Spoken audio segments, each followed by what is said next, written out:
Yes. Okay, good. So, like I was saying, we want to cover this topic on the basic skills of building your business. And like I've said, I want you to heavily borrow from the professionals themselves. I want you to get yourself a copy of this book, GoPro by Eric Worre, because it basically just teaches you how to go professional. Because I want to personally believe that the reason why many of us fail in this industry is because we don't approach this business with the professionalism it deserves. So tonight, like I have said, we will look at the two basic skills, and these ones are the most basic, because if you don't have these two basics, then you're not in any business. So let's look at the initial skill. And before I talk about that skill, let me say this.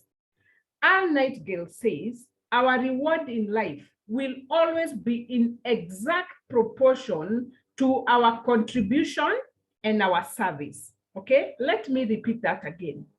Our reward in life will always be in exact proportion to our contribution, our service. So whatever it is that you do in life, if in this business, whatever it is, whatever effort you're putting in, that's exactly the result you're going to get. So if you're looking at your results and maybe you're not amused with those results, it is just a reflection of the exact contribution you have put in your business. The business mirrors exactly what you deserve. So if you want to increase your results, then you must realize that you must increase your contribution and your service to this business, because nature is so fair. Nature, I have come to appreciate and realize that nature is so fair. Whatever you put out there in nature, nature gives you back exactly. Many times we may want to even go into denial and say we are putting in more effort, we are not seeing the result. But let me just assure you, whatever result you have is exactly a mirror of the effort you're putting. So let's look at the basic skills of building a business. And the most basic, the beginning is your ability to find prospects. And a lot of times you find that people say they don't have people to talk to. Today we were in a meeting in town at a restaurant called Salehe. And let me tell you guys, I kept on looking at the number of people who kept on walking in and out of that restaurant. And I was telling myself, why would somebody say that there are no people to talk to? Because in just anywhere you will go, there is nowhere you live in a vacuum. You live with people. But there are three categories of people who come into this industry. And the first category, we are looking at how to find prospects. So let's first of all analyze ourselves. Where do we really fit in these three categories? Category number one are the posers. And I know you know who posers are. And basically, Eric Worre summarizes it this way. A poser is somebody who makes a mental list of a few names of people they hope will join their business. Okay, so the word there is they hope that those few people they've made a mental list of will join their business. And these posers, they peg their entire future on the response of these few people. Now, it is unfortunate that many times you actually might realize you're one of those people. You could be a poser, especially if you do not have a tool like this. There's this tool. If you have had the privilege of coming to Kileleshwa, Coach Simon provides us with this tool. This is a tool from his previous business. It doesn't matter. And it is a booklet that enables you to get started in this business. And in the middle page, it lists 100 categories of people that you can talk to, 100 categories. Now, if you are a poser, it means you have not even considered the categories of people you have met in life, from the people you went to nursery school with, to people you went to primary school with, to people you schooled with in high school. Maybe you are just there having a mental list of a few people, and maybe when you go and speak with these people, you're hoping they will join your business, but unfortunately unfortunately, they can quickly demoralize you. And because you have not developed yourself, you're not developing the skill of finding prospects, you can easily give up. But the good news is, in case you're a poser who is pegging your future of your business on a few people, there is hope. Any poser can graduate to the level, the next category of people, or they can even go professional if they so choose to. Now, the other category, and I want you to reflect on these categories really, and just ask yourself really, where do you really fit? Now, before we look at the second category, statistics have it that 80% of those who join network marketing businesses approach it as posers. So you can go to your back office and look and say, how many people have joined your business according to your back office?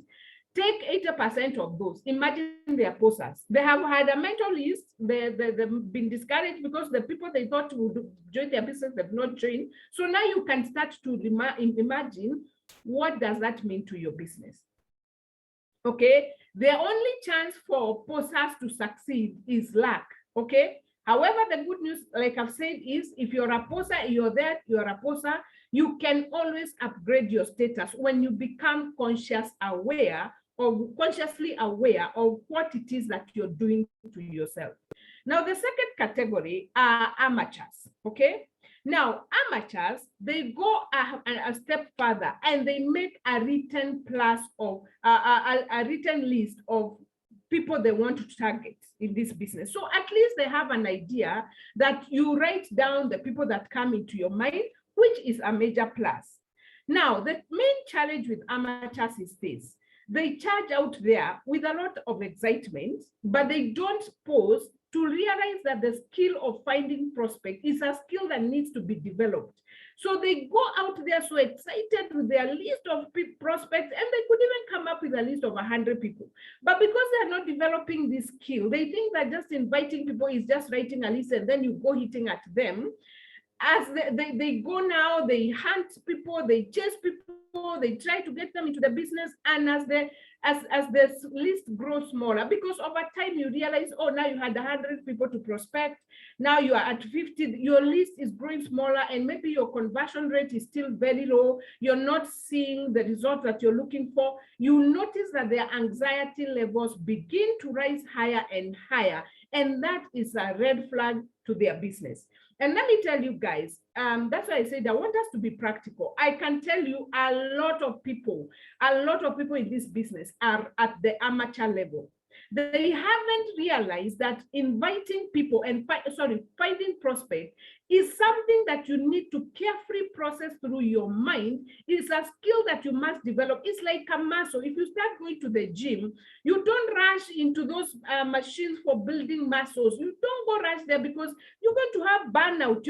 I don't know what they call those things, but you feel a lot of pain and over time you give up. But if you want to develop muscle, you know that you start gradually, you learn to listen to your body, and then over time, as your body acclimatizes, you start developing the muscle. So as if you are here and you're thinking, I could be an amateur, there is hope for you. We have an opportunity to grow ourselves and develop ourselves to the level of professionals by taking this skill very, very seriously. Because remember, I said, if you're not in a position to find prospects, then this business may not be for you. Now, let's look at the next item. And the next category of people are professionals, okay? And looking at the characteristics of professionals is that first and foremost, they understand that finding quality people to prospect is a skill. I want you to take note that here professionals realize that you need to find quality people. That's number one. Number two, they appreciate that finding these people is a skill, and a skill sometimes takes time to develop. And we look at how then do you develop this skill. Now, the other thing is the professionals know that it is part of their job to find new people to talk to.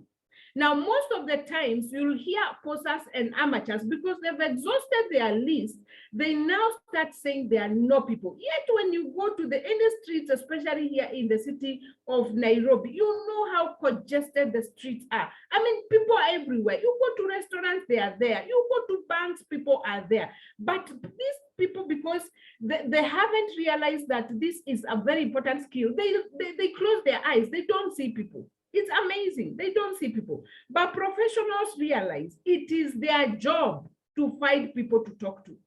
And therefore, they keep what you call an active candidate list. And I want you to ask yourself, do you have an active candidate list? And what is the meaning of an active candidate list? It basically means you keep updating your list regularly. Professionals understand that you meet people every time. You get introduced to people all the time. And it is not everybody that you will meet who will fit this business, but yours is not to judge. But there are some things you can do that can help you know if it really is worth the effort or not worth the effort. So please, the first question I want you to ask yourself, in this category of 3 people, where do you genuinely belong? Once you have identified that, then you are in a good place, because then you can start to ask yourself, what do you need to do? Whom do you need to hang out with? Where do you need to seek knowledge to help you get to the level of professionals? Because that is what all of us should be aspiring to get. Now, let us look at 4 very simple steps to building an active candidate list that enables you to go pro or go professional. The first thing you must do is you must make your list as comprehensive as possible. Now, the first time I had somebody teaching about this, even before I read Eric Warren's book, I would laugh and tickle myself to death, because the people would say, if you have a net that you don't talk to, put them in your list. If you know somebody who is full of negative energy, put them in your list. If you know somebody who knows everybody, put them in your list. If you have brothers and sisters, put them in your list. And notice, most of those people that I have mentioned, we actually don't pause even for a minute to think about it. If you think about your ex, the last thing you want to do is put them in your list. But let me tell you, this is exactly what professionals do. And we are going to see the importance of that. Now, the other day I was telling a friend of mine who could be on this call, there is a lady we brought into this business, and kind of she's so full of negative energy, and she's gone out there and talked so badly about our business. And I told this person, the last thing we can do is write her off. Because let me tell you, that energy she has, which we perceive to be negative energy, is exactly the energy we need in our business. All we need to do is make sure she takes an about turn. We should have the value of this business, and that energy that she's using to demonize the business, she will now use the same energy to build the business. These people she's talking to in a negative light, the minute she appreciates this business as potential, she's going to turn around that energy and bring it back to us. And guess what? My colleague who is on this call decided to follow my advice, and on Saturday got in touch with that lady, and she showed up with a prospect. So do not dismiss anyone who can come into your mind. Doesn't matter how you feel about them. Please make your list as comprehensive as possible. Remember, at this point, we are not talking about prospecting. We are talking about finding prospects, finding them. The most important thing is to find people. Who is the person who hurt you the most? You cannot even dare look at them twice. Put them in your list. That may sound ridiculous and it may sound like it's an undoable thing. But guess what?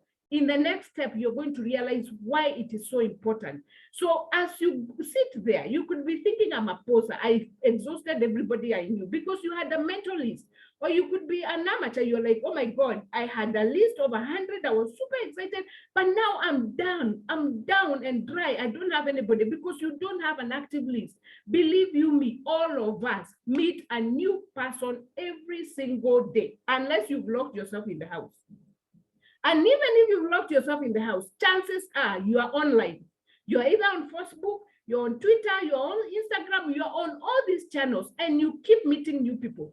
Today, I was just telling somebody, my God, I'm being put in groups right, left, and center. Well, those groups may be for different purposes, but guess what? All those people in those groups are people being brought to at my doorstep.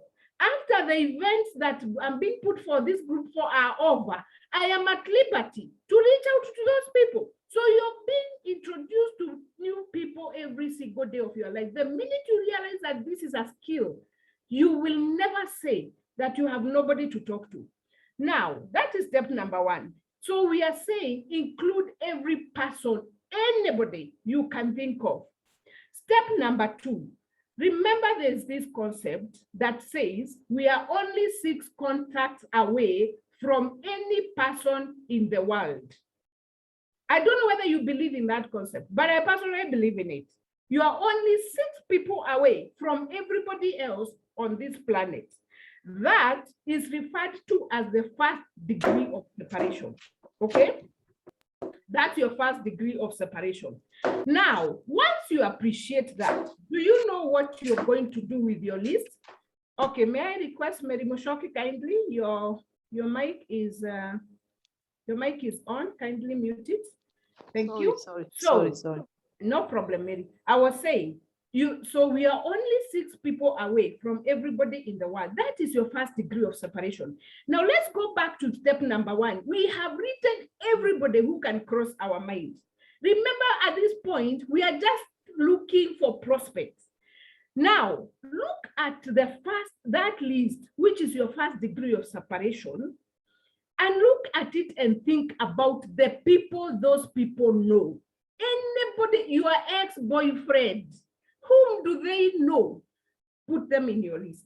That negative energy person, whom do they know? Chances are you know most of the people they know. Now we are on the second degree of separation. We are just a few more degrees to everybody else on the planet.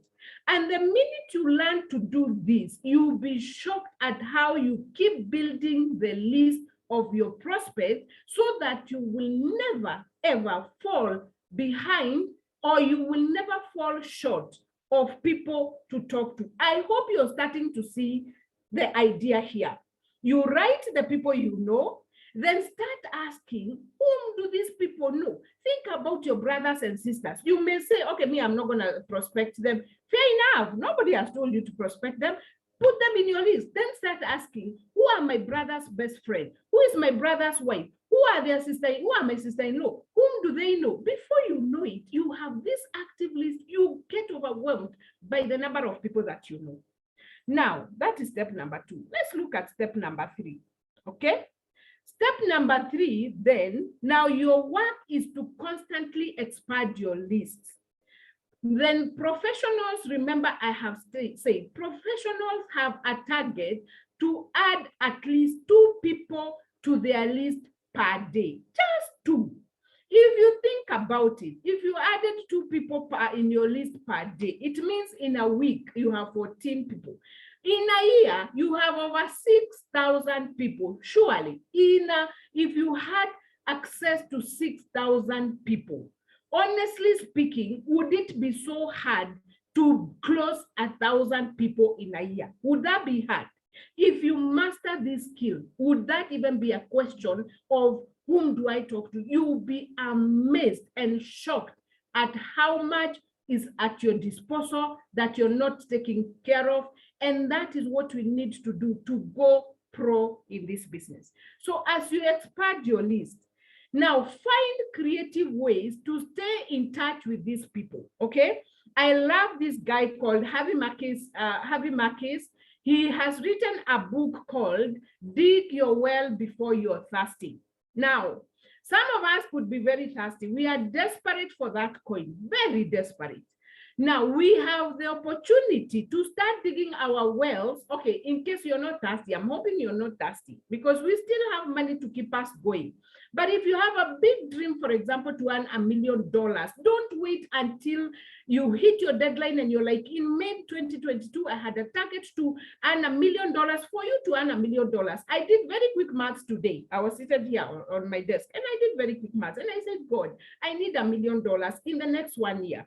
And I asked myself, what is the easiest way to earn $1 million? And I said, if I signed up 1,000 people directly, where you go to your back office and you're like, I have signed up 1,000 people, me.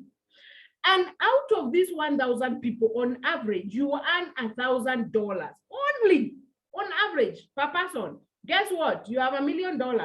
Now, if I can be able to build a list of 6,000 people based on my first degree and second degree of separation, surely why would 1,000 people be an issue for me? If you're there and you have been in this business and you've only signed up 4 people, ask yourself, are you in the pros category? Are you an amateur or are you a poser? And be honest with yourself. I mean, honestly, that's the only way you can grow. Now, once you learn to dig your well before you're thirsty. And I think this is a book all of us should look for and read and invest and borrow the wisdom. We even know a lot of this wisdom in the Bible is always talked about. You cannot wait until your deadline comes for you to realize you didn't do what you needed to do. Start preparing now for that goal that you need to achieve in a year's time.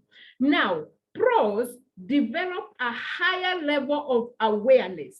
Okay, they are aware that they will always meet new people. When amateurs and posters are saying there are no people to talk to, these guys have developed a level of their awareness. They know they will never, ever fall short of new people because every day they add 2 people to your list. Is that a hard thing to do? It is a skill all of us can master and acquire and start using. And I'm telling you guys, if we do that, in a year's time, you'll be amazed at the people you will meet, people you never have thought you could ever have access to. They are only 6 people away from you. Okay? So now, the final step to building this active list is that you must network on purpose. Now, I can tell you most of us, of course, we're very consumed with building our business, that we have stopped networking. Now, networking here, I mean, go out there, have fun, meet people, identify places where people meet in the evening after you're done looking for customers in the day. Go hang out. If you're a gym person, go. But don't just go to hang out. Now, purpose it in your heart to network with a purpose. And the purpose is to meet new people so that you keep updating your list so that it stays active and relevant every single day.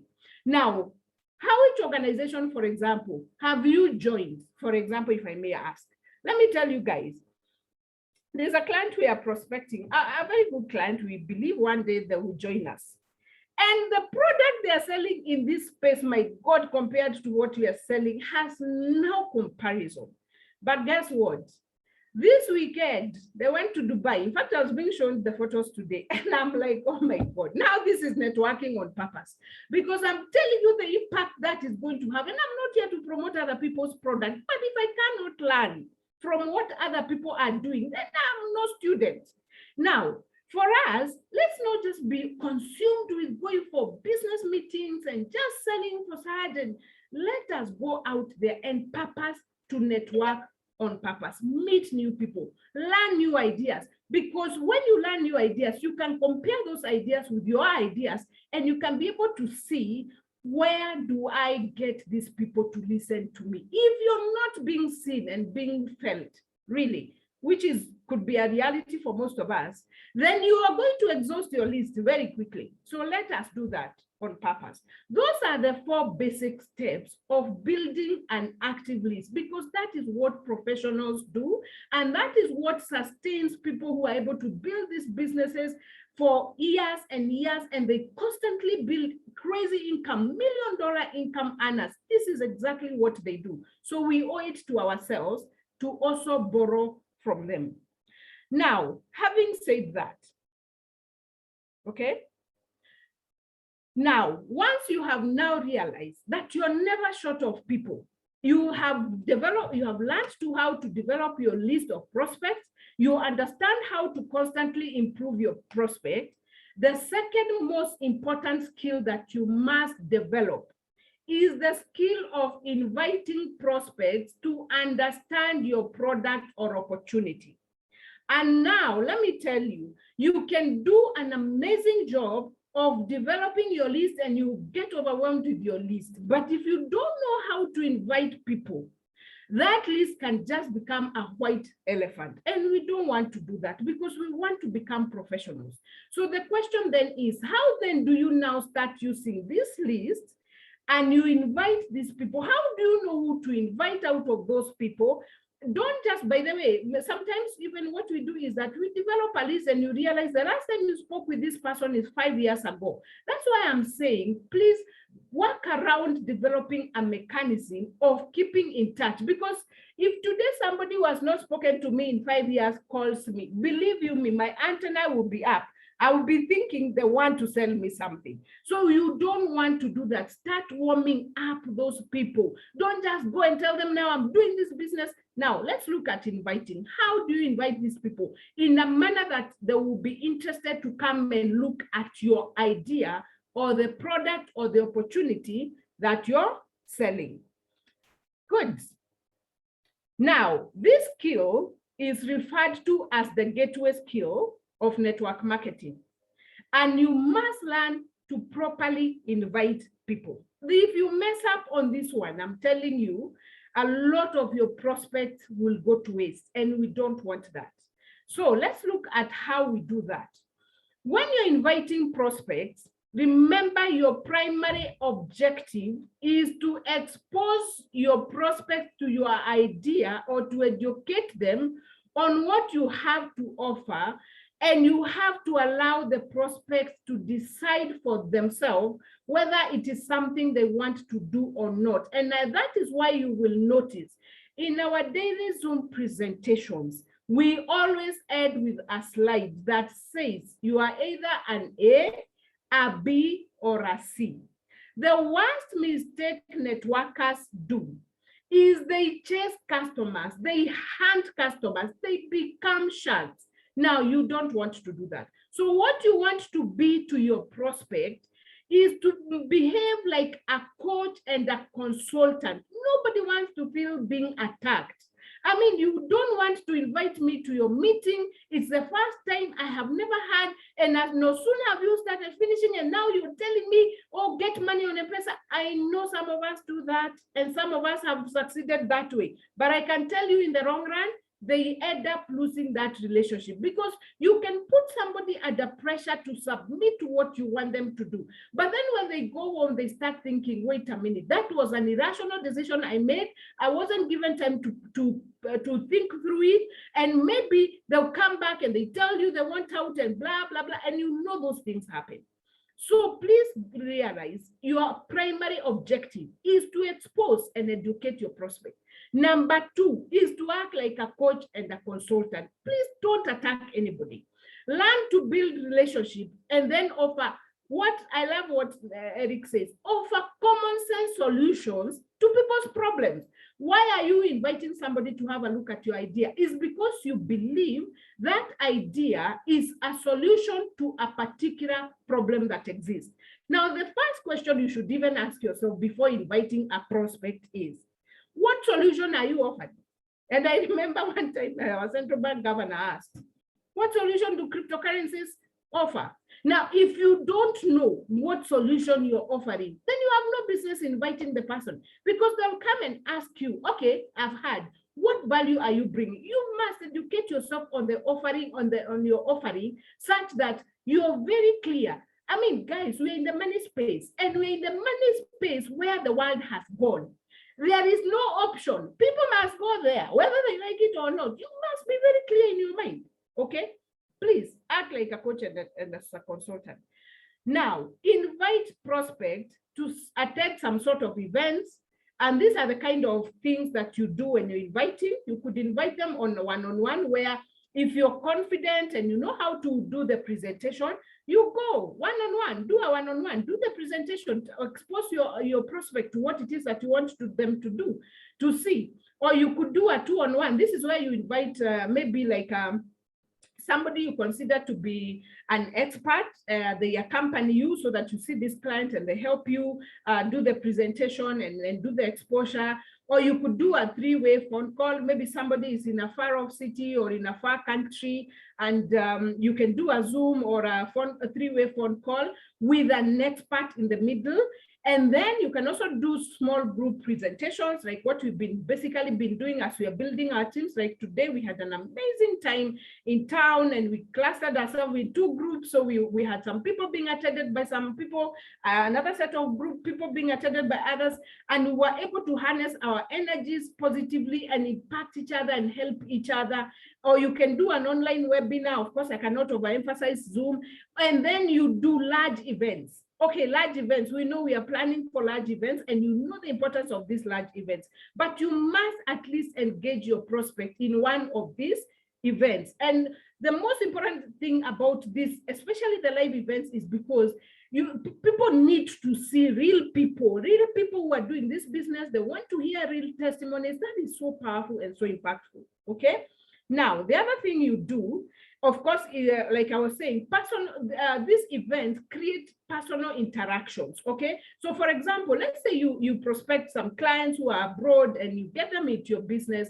At some point, you need to think around, how do you bring these people together with the rest of the people here in Kenya so that there can be this group consciousness, group event, because it creates personal interactions, build trust, and it transfers belief. Like now the new clients who came to town today, because they could see real people who have real testimonies. Believe you me, one young man just made his decision on the spot, and we closed him. And he, by the way, he was invited by somebody who he attended to my business partner in a Safaricom shop, and he gave very excellent service. So this person thought, oh, this young man is good. Let's see how you are never short of people to talk to. He told him, why don't you come and check out what I do? And the young man appears, and guess what? By the end of the day, we put him in the system. Why? Because he felt us. He could see the team effort. He could see the energy that was flowing around that place. And he was super excited about that idea. So always make sure there are personal interactions at some point, at some level. Very, very key. And especially when you do one-on-one meetings, you go out there and you meet your client. Remember, this client only knows you. You tell them what you're doing. You tell them the other people. Please find a way of bringing them out to meet these other people. It will transfer belief and it will build trust. Okay? Now, the other point is invite people to review tools. Okay? Now, this is a very effective way of doing of winning prospects over. Now, traditionally, most of the people who've done network marketing, you could do a recording on a CD or a DVD, which you could distribute to people about what it is that you're offering, or you could give physical samples of products for people to go and sample them, and before they can buy them, because you want to build trust in your product and for people to believe. But for us who are nowadays we, of course, our business is purely like more of online business.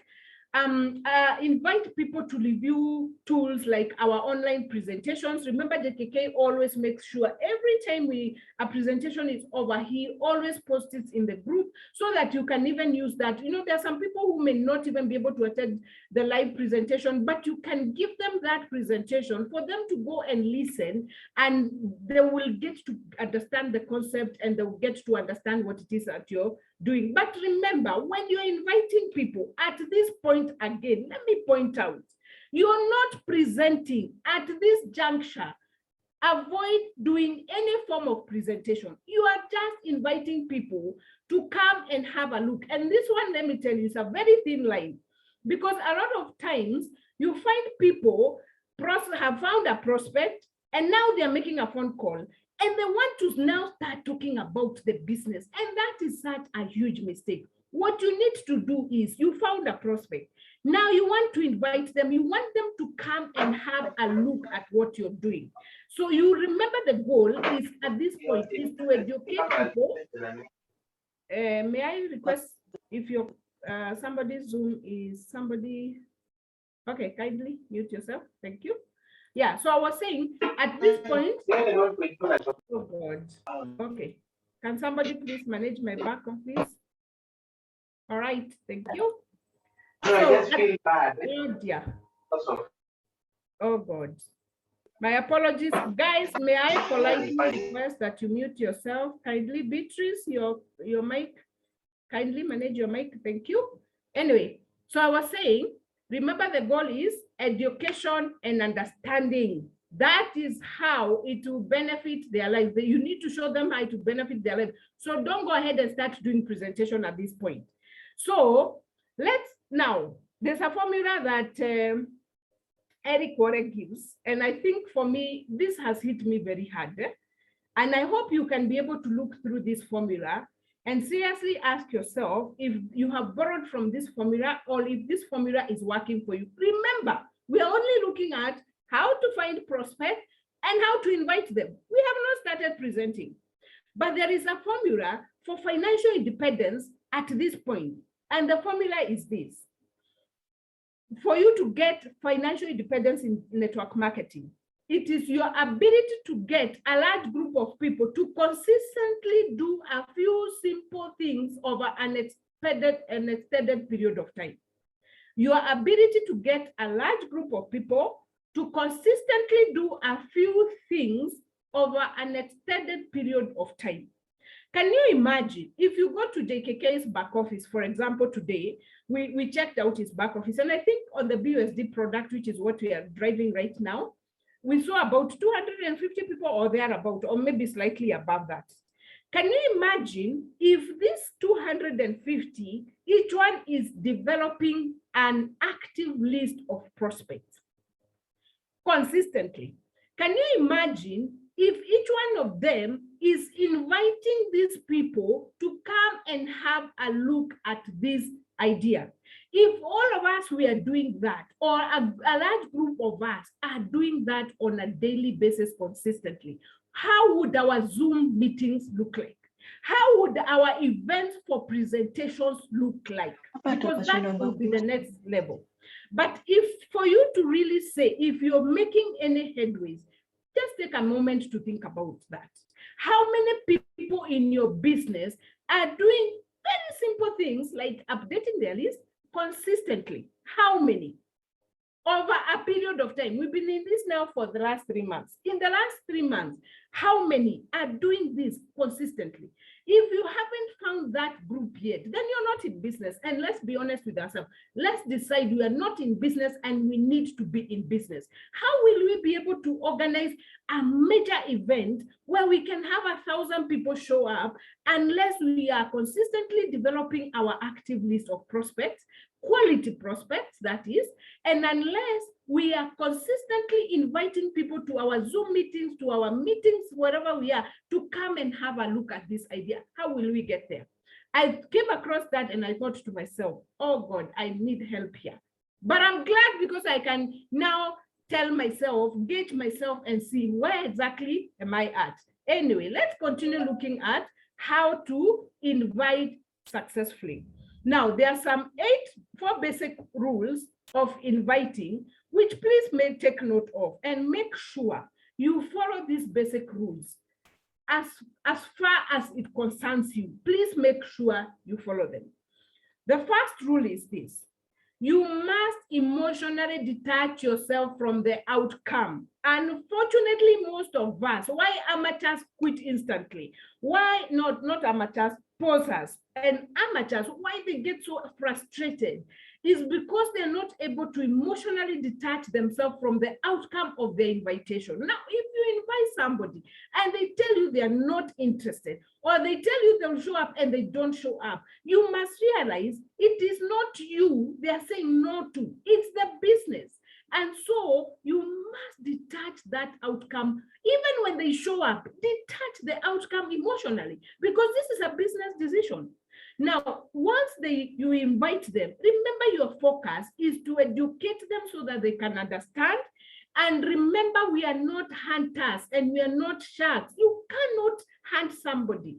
People feel overwhelmed. So if you keep calling them, and now you're getting angry, you're getting anxious, you're getting upset, you're getting disappointed, they feel it and they start running away from you, and you now become a hunter. You become a shark. Every time they see your phone call, they don't want. Every time they see your WhatsApp message, they even want to block you. Now, please detach yourself emotionally. We are in a business environment. It is purely a business decision. If they don't show up, it's fine. You have 2 people, new people in your list, hitting your list every day. Remember, we said in a year, by just adding 2 people, you have over 6,000.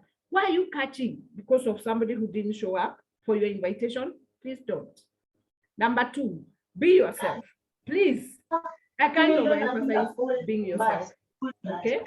Now, there's somebody who is Beatrice. Kindly, Beatrice, may you kindly manage we're getting a bit of interruption from your end. Thank you. Now, be yourself. If you're like Nyambura, who is known to have energy at 9 p.m., at 10 in the night, just be Nyambura and just have your energy. If people know you to be a calm, cool, collected person, don't change and now try to be like Nyambura, because you're going to scare people. People buy you. Let them just see the you. They know how you carry yourself. Just be yourself. A lot of times, we want to wear somebody else's hat and pretend to be somebody else because we want to win this important client. No, please be yourself. Be the confident you. Bring some passion into it. Yes, that's the other point. Bring some passion. Now, you cannot be telling people that you're in $1 million industry and the way you even look and the way you talk does not speak like it. Guys, people buy us. Bring some passion. Bring some enthusiasm. Remember the law of attraction. You said out energy comes back to you. If you're going into a meeting and you're feeling intimidated, guess what? You shall be so intimidated by your client, you'll be even thinking, why did I even come? So please, before you go show up for a meeting, dress up and show up. It doesn't matter how your bank account looks like. Bring some passion and some energy into it, because the people will receive the same passion and the same energy. And guess what? That's exactly what they will return to you. Okay? Rule number 4, have a strong posture. Be bold, be confident. And let me tell you why this strong posture in most cases doesn't work for most of us, is because you're not sure of what you're talking about. If you go and meet somebody like me who will ask all manner of questions, and me, I'm never afraid of asking, even the most uncomfortable question, I will ask them. And you don't have an answer, and you are not prepared for that question, and I realize you cannot answer me, I will intimidate you. I mean, people say those things.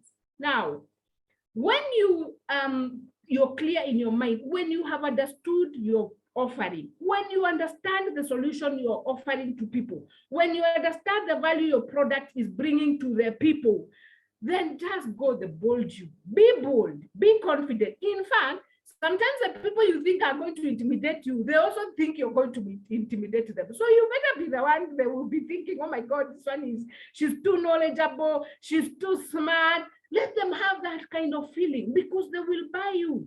Remember, people buy you. And the other thing, stop apologizing. A lot of people, because you have talked to all your friends about that other business that failed, now you want them to join this one. Every time you meet them, you're apologizing about how this other business failed. Was it you? Did you take your money? They didn't put your money in you. They put the money in the business. Why are you even apologizing? If the business failed, did it fail for them, but it favored you? Chances are you equally suffered. So stop apologizing. Stop going into the past. You have an opportunity there. Here, focus on it. What is the solution? What are the benefits? Why should somebody stop doing what they are doing to come and do what you want them to do? Please ask yourself that question and don't apologize. I mean, me, I've been with people and I've had them apologize about this, about that. And I'm thinking, it's not your fault. Why are you taking the blame on yourself? So those are 4 basic rules of inviting. Please, every time, if you need to write them down, to be reminding yourself, because some things come automatically and then you realize, oh my God, I'm apologizing. If you write them down and you keep reminding yourself, over time, you will overcome them. Now, having understood the 4 basics or rules of inviting, Let us look at the 8 steps, and I will finish this in the next 10 minutes, I promise you. 8 steps to a professional invitation. Now you already know the do's and the don'ts. You already have the prospects. You already know who you're going to talk to. How do you do this professionally? And I will just give you in summary. Number 1, you must always be in a hurry. Remember, at the stage of inviting, you're not presenting. You're inviting them to a Zoom. You're inviting them to a meeting. You're inviting them to a 3-way call. Be in a hurry. People respect people who have things to do. Set the tone with some urgency. Just call the person and tell them, you know, I have a meeting to attend to, but I couldn't leave without giving you this call. Or you tell them, I know you are a very busy person. I just want 1 minute of your time. Set the tone. Invite them to come and have a look. Number 2, you must compliment the prospect. And that compliment must be a sincere compliment. And you know that what that tells me? For you to compliment me, it means you need to know something about me as your prospect. Now, for example, you may be targeting a high flyer who has made it big in network marketing, and you desperately need them in your team. The first thing you do is compliment them and tell them, you know, they've been so successful, they are such influencers. Tell them what they want to hear, and then tell them you have an idea, you quickly want them to have a look. Now you can tell them when and how they will do that. But remember to always be in a hurry. The other one is make the invitation. And there are 3 approaches to now making the invitation. You've complimented them. So there are 3 approaches.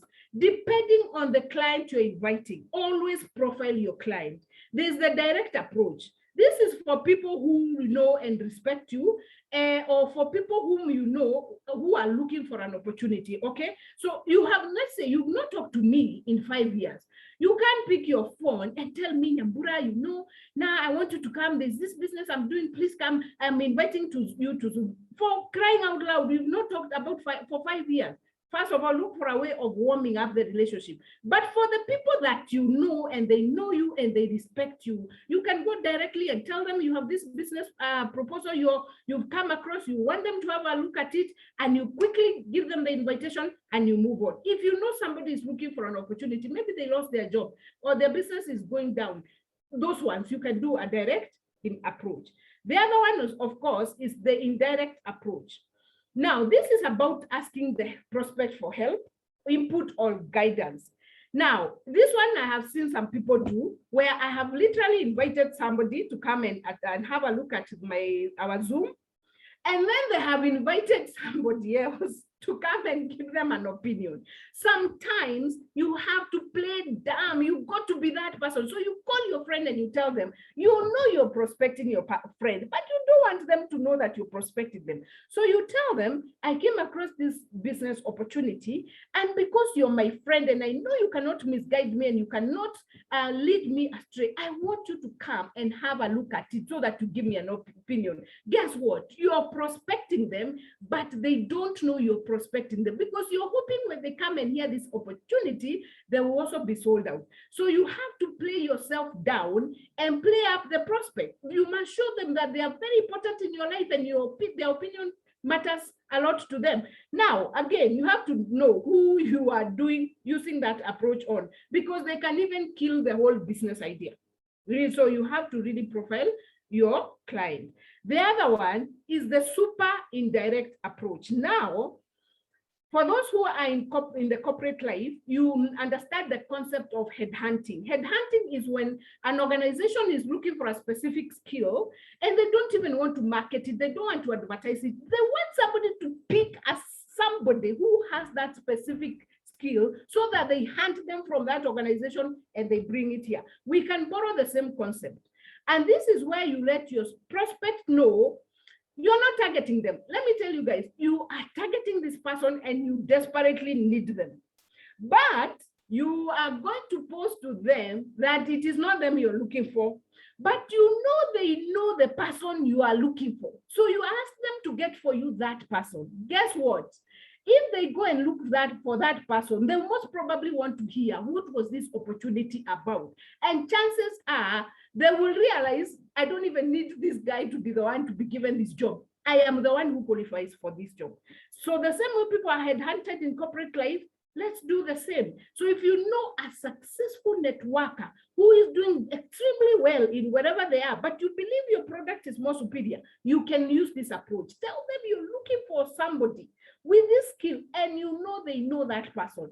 Guess what? They both will come. Okay, they will lead you to that person, but the idea here is as they lead you to that person, they also come and listen, and chances are they might buy your idea. So when you're prospecting your customers and you're inviting them, please think through this. This skill of invitation is not a standard skill. You cannot use the same strategy on everybody. You got to think about who am I prospecting? How do I sit with them? What is my relationship with them? How do I look at them? And then decide the best approach. Now, let's look at the fourth skill.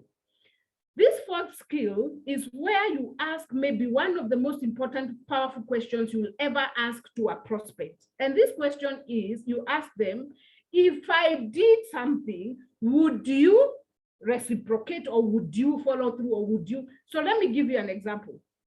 For example, you tell somebody, if I invited you to a special webinar or a special Zoom, would you attend? Do you know when you ask somebody that question, you disempower them. If they were resisting you, you just ask them politely, if I invited you to this occasion, would you show up?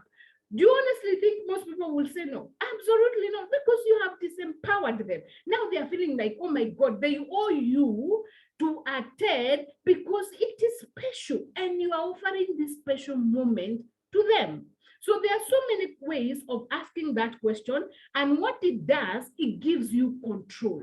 Okay, you show this person, remember you're looking for them to join, to come and listen. You're not begging them, you're simply offering them a value or a value exchange. You are offering them a value by you considering them for this particular special event or special webinar. They already feel very empowered. They feel good about themselves. But guess what? It gives you power and control. Now, it also implies to this person that you have something of value to offer. And honestly, I believe they will be interested in hearing. They may not say no. They may not say yes, but because they will think, oh my God, she has something of importance and she has considered me. So they will come and they will listen to your proposal.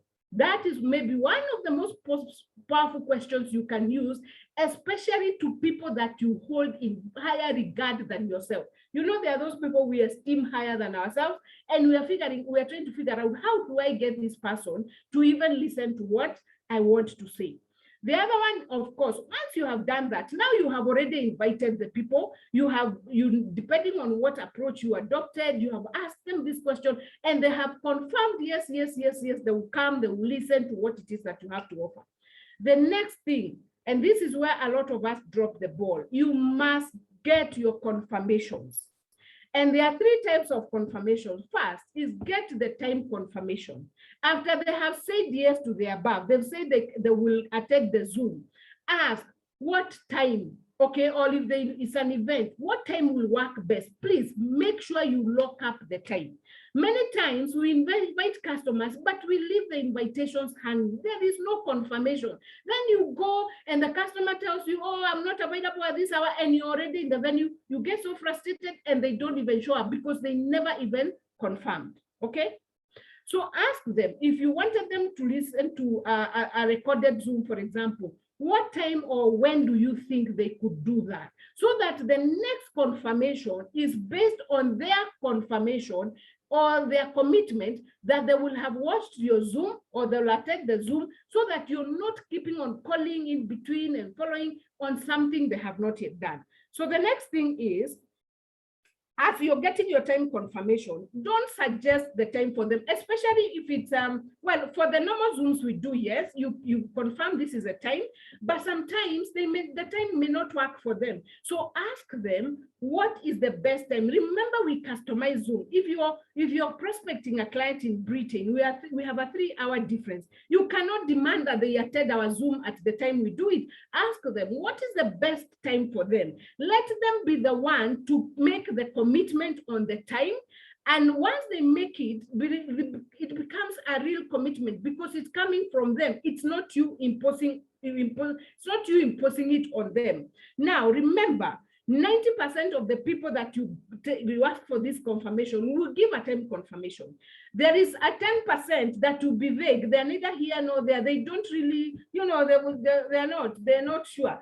Now, those ones, you can take them hard on and say, lock up the time yourself. But for the 90%, allow them to give the confirmation. You are allowing them to have control, and they don't have to feel like you're a shark that is attacking them. Now, that is the time confirmation. The second one is the confirm the time commitment. Once somebody has given you their time, okay, confirm their commitment and schedule the next follow-up. Now, they have said, let's say they've said 11 o'clock, their time works best. Please confirm. So when do I do the next follow-up?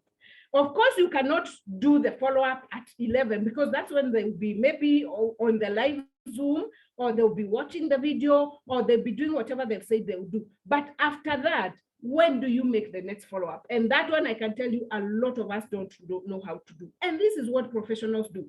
Because when somebody now tells you, okay, I will attend the Zoom at 11 o'clock, my local time, call me at 1 o'clock. Please make sure at that 1 o'clock, you honor that appointment. If you're supposed to call them, meaning you need a time scheduler, which is something most of us, I know, we don't have. So sometimes the customer calls, you call me on this day, 2 days later, you remember, oh my God, I did not call the customer. Now you have already lost trust, okay? So you make sure you keep the appointment. It is their appointment. They've told you, I'll watch by 11, call me at 1. It's their appointment. Don't disappoint them. The other one is confirm, schedule the next call, or rather the best time to call. So this is why I was bringing in the whole issue of using a time scheduler or a diary or whatever it is. Please write down. This client will attend Zoom. Like yesterday, there's a client I called, I told them I want you to have a look, and they said I will be available on Friday. So in my diary, I must write they will attend Zoom on Friday. So in the morning, I sent them the Zoom invitation because I don't want to send it on Monday because I will forget. So I've written on Friday during the day, I sent them the Zoom. After that, we agreed we speak on Saturday because some of them don't want to speak after 9 o'clock. We speak on Saturday. So I am documenting, I'm learning to use this skill so that I don't drop the ball. If a customer tells me to call them on Saturday, it's my responsibility to call them. If I don't, I lose trust with this client, and I'm the one who's been looking for them. And all I want is for them to come, have a look at what I have to offer, and then we can follow up. The answer may be whatever it is, but up to that point, I'm building trust. Now, the last one, and this one, guys, is a must do. You must remember, as soon as you have done your 3 confirmations, get off the phone. And unfortunately, most people undo the whole invitation process because after that, now they start talking about the weather, about the children. Let me tell you, you must remember you're in a hurry. And by showing people you're in a hurry, you want them to respect you and to respect your time. Now, if you have been looking for them and you've gotten a chance, why are you using that? That was a business appointment. Why are you bringing the issue of children? You will water down. Now you will start talking about other irrelevant things. You will remind them of the stupid mistakes you've made in the past, and they'll start thinking, now who am I dealing with? I can't even take them seriously. So you must remember to get off the phone and remember you are in a hurry. Please close the call by reminding them you will talk on the scheduled date. Do not undo the invitation by continuing to talk. Some of us women, we are big culprits of that because we have not talked for some time. Now, this is the moment to start talking about our children and who did what and who didn't do, our husbands and how we are upset with them. This was a business appointment. Please get off the phone.